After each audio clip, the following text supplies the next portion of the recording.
नमस्कार, मैं अजय कुमार डांग, राष्ट्रीय अध्यक्ष anti corruption and crime control bureau, जो कि एक रजिस्टर्ड संस्था है। आज हम बात करेंगे सरकार की हालिया जो पॉलिसी है अग्निपथ के बारे में। अग्निपथ और अग्निवीर है क्या? अग्निपथ सरकार की एक पॉलिसी जिसके तहत 17.5 साल से लेकर 21 साल का युवा सेना में भर्ती हो पाएगा और उसकी सेवा अवधि 4 साल की होगी। आखिर इस अग्निपथ जो सरकार की पॉलिसी है, इसके क्या गुण हैं और क्या दोष हैं, इन पर हम आज विस्तार से बात करेंगे सरकार की इस पॉलिसी के बारे में। आखिर ये पॉलिसी है क्या? सबसे पहले तो आप लोग जो भी इसको सुन रहे हैं उनको ये पता होना चाहिए कि आखिर ये अग्निपथ है क्या। अग्निपथ पॉलिसी के तहत सरकार, जो अभी मैंने आपको बताया कि 17 साल से लेकर 21 साल तक का युवा सेना में भर्ती हो पाएगा। इसके तहत सेना में भर्ती होने वाले युवाओं को जो पहले साल में वेतन दिया जाएगा वो दिया जाएगा 30,000 रुपये महीने के हिसाब से, जिसमें से 70% वेतन उसको इन हैंड मिलेगा और बाकी का जो 30% होगा वो उसकी भविष्य निधि में जमा होगा, जिसमें सरकार 30% अपनी ओर से जमा करेगी। यानी कि 30,000 का 70% 21,000 रुपया मिलेगा और बाकी का 9,000 रुपये उसकी भविष्य निधि में जमा होगा और बाकी का 9,000 रुपया सरकार उसको अपनी ओर से देगी। यानी कि 18,000 रुपया हर महीना पहले साल जमा होगा। दूसरे साल में वेतन होगा 33,000, 70% मिलेगा, 30% जमा और 30% सरकार देगी। तीसरे साल में 36,000, 70% मिलेगा, 30% जमा, 30% सरकार देगी। और अंतिम साल चौथे साल में वेतन होगा 40,000 रुपया महीना, 70% उसको मिलेगा, यानी कि 28,000 मिलेगा और 21,000 रुपया 12,000 रुपया जमा होगा।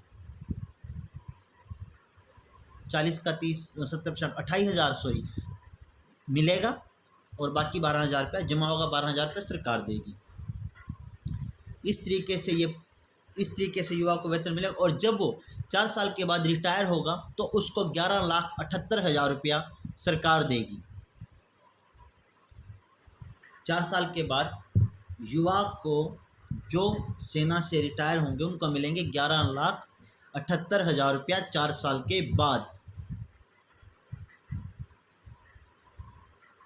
4 साल के बाद सरकार 25% युवाओं को तो सेना में स्थापित कर लेगी और बाकी के जो 75% युवा हैं वो हो जाएंगे बेरोजगार। उनके पास कोई काम नहीं होगा। सरकार की दलील है कि रिटायरमेंट की अवधि तक किसी भी युवा की मैक्सिमम एज 25 साल होगी। उस 25 साल में वो पुलिस में भी जा सकता है, किसी और अन्य नौकरी में जा सकता है, कुछ भी कर सकता है। और अगर उसे कुछ ना भी मिले तो वो इस 11,78,000 रुपये से अपना कोई रोजगार कर सकता है।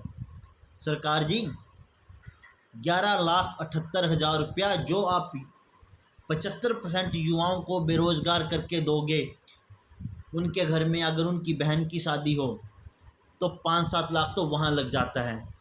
जो युवा 25 साल का उसने भी अपनी भी शादी करनी होगी, 5-7 लाख वहाँ भी खर्चा आ जाता है। अगर वो युवा घर बनाने बैठ जाए ना तो 11,78,000 रुपये में तो उसका घर भी नहीं बनता। और आप बात करते हो कि यहाँ युवाओं को रोजगार मिल जाएगा। आप तो 4 साल के बाद देश के युवाओं को शस्त्र ट्रेनिंग देके और पता नहीं क्या क्या ट्रेनिंग्स देके सड़कों पे बेरोजगार करके छोड़ दोगे। अगर 2% युवा भी देश का खराब निकल गया ना, भगवान ना करे, देश गर्त में चला जाएगा। हम लोग तो पहले ही विदेशी ताकतों के हत्थे चढ़े हुए हैं। यहाँ पे धर्म जात पात के नाम पे डेली दंगे होती हैं हर रोज़। और प्लीज़ ऐसा मत कीजिए। और अगर सरकार को इतनी ही चिंता है ना देश की, और मोदी साहब अगर आप इतने ही बड़े देश के पॉलिसी मेकर हो तो एक पॉलिसी ना मेरा नेता मेरी शान के नाम से और भारत माँ का बेटा या कुछ भी नाम से एक ऐसी पॉलिसी ने नेताओं के लिए भी तैयार की जो आपके MP MLA हैं। कि अगर ये 2 साल तक परफॉर्मेंस जिन MP MLA की नहीं होंगी उनकी सेवाएं खत्म, और जो 5 साल तक अपना कार्यकाल पूरा करेगा उसे भी, जैसे इन युवाओं को जो अपनी सीने पे गोली खाएगा बॉर्डर पे खड़ा होके, अगर आप उनको 11,78,000 रुपये देकर उनकी सेवाएं समाप्त कर सकते हो ना, तो कुछ ऐसी स्कीमें नेताओं और अपने MP MLA के लिए भी निकालिए कि 5 साल बाद इतने लाख रुपए ले, और देश का पैंडा छोड़ जो ये 5-5 पेंशनें सारी उम्र की ले रही हैं ये एक एक नेता MP MLA बनने के बाद। एक सरपंच बनता है, कभी उस आदमी की इनकम बनने से पहले और बनने के बाद करवाएं सर्वे एक बार उसका भी। जो युवा बॉर्डर पे गोली खाए उसको आप 11,78,000 रुपये दे के साइड कर देते हो। जो ये आपके MP MLA पता नहीं कहाँ कहाँ से पैसा ला के, कभी कुछ बांट इलेक्शन के टाइम में, कभी कुछ बांट, कभी पैसे बांट, ये लोग देश को भ्रष्ट कर रही हैं। ये लोग तो सारी उम्र खाएंगे, और जो युवा उम्र क्या है उसकी बेचारे की 17.5 साल से 21 साल, रिटायरमेंट 25 साल में आपकी मान ली, और वो 11,78,000 रुपये लेके आप उसको घर बिठा दोगे। 11,78,000 रुपये होता ही क्या है जी। सरकार जी अपने इन ये भ्रष्टाचार वाली नीतियां जो आपके नेताएं जो आपके यहाँ पे बनती हैं, इनको बंद कीजिए।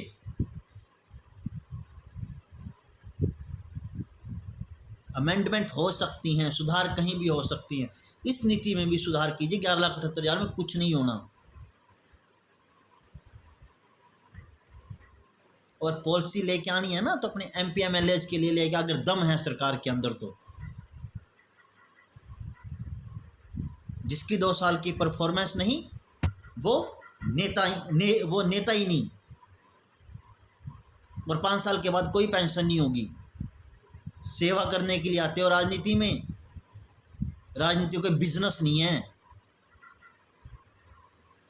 और हाँ, और जो ये युवा अग्निपथ पॉलिसी का विरोध करते हुए जो आज ये सड़कों पे उतर के कहीं बसों को फूंक रहे हैं, कोई ट्रेनों को फूंक रहे हैं, आप लोग तो भाई वैसे भी सेना में भर्ती होने के लायक नहीं।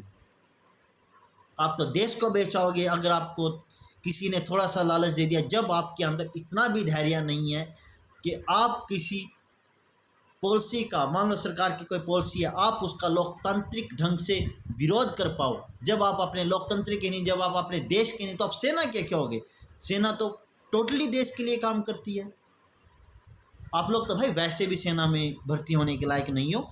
जो भी यहाँ पे सड़कों पे खड़े हो क्या आगजनी कर रहे हैं, विरोध दर्ज कीजिए अपना, पर लोकतांत्रिक ढंग से कीजिए।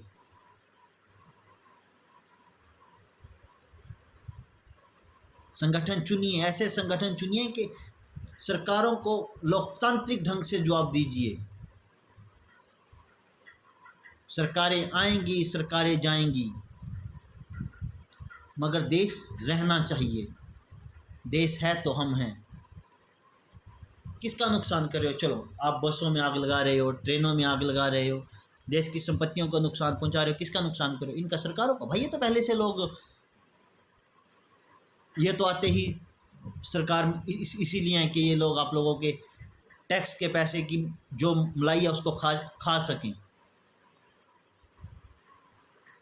ये तो आते ही इसीलिए भाई। आप अपनी संपत्तियों का क्यों नुकसान कर रहे हो इनके चक्करों में? लोकतांत्रिक ढंग से विरोध कीजिए, देश बचाइए। देश है तो हम हैं। जो जवान बॉर्डर पे खड़ा है वो अपने देश के लिए खड़ा है भाई, वो बिकाऊ नहीं है। वो देश की संपत्तियों को नुकसान नहीं पहुंचा रहा, वो खड़ा है तो हम हैं। भारत में सेना एक रेपुटेड पोस्ट है जिसको हर कोई दिल से सैल्यूट करता है, जिसको हर कोई दिल से चाहता है। उस सेना का सम्मान आप बनाए रखें, जरूरी है। देश बनाए रखें भाई, देश को बचाए रखें। मेरी आपसे यही हाथ जोड़ के विनती, हिंसा ना करें, देश की संपत्तियों को ना जलाएं, लोकतांत्रिक ढंग से विरोध कीजिए। जो उचित हो। सरकारों के ढंग से जवाब दीजिए और सरकारों को दिखा दीजिए कि ये तानाशाही से चलने वाला देश नहीं है। देश चलेगा तो लोकतांत्रिक ढंग से ही चलेगा, देश चलेगा तो सही पॉलिसी से चलेगा।